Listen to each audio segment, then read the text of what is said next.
Nga data 24 deri në 30 nëntor në Kosovë, po mbahet edicioni i 10 javës së kuzhinës italiane në botë, me temë Kuzhina italiane mes shëndetit, kulturës dhe inovacionit. Ky aktivitet i përvitshëm organizohet nga Ambasada e Italisë në Prishtinë në bashkëpunim me Agjencinë ICE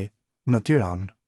kompetente edhe për Kosovën. Qëllimi i këtij edicioni është të vërë në pa mënyrën e shumtë përmes të cilave mund të qaseni kuzhinës italiane si një mozaik dijesh dhe vlerash, duke vënë në qendër rolin e saj si një model ushqyerjeje të shëndetshme, të ekuilibruar dhe të qëndrueshme, si dhe aspektet e inovacionit dhe kërkimit që e karakterizojnë. Ambasada e Italisë në Kosovë ka ftuar të posaçëm këtë edicion shefin ekzekutiv të një restoranti në Milano, Emin Haziri, së fundmi nderuar me yllin e tij të parë Michelin. Haziri, fal historisë së tij prekse në moshën 7 vjeçare, mbërriti në Itali me familjen e tij në këmbë, duke lënë Kosovën gjatë luftës, përfaqëson simbolin e bukurisë së marrëdhënieve mes Italisë dhe Kosovës. Me këtë rast, shefi Haziri ka përgatitur një menu ekskluzive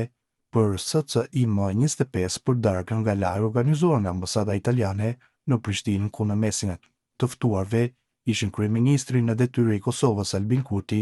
kryetari i Prishtinës Përparim Rama, aty është parë edhe ambasadori i Italisë në Kosovë Mauricio Antonini.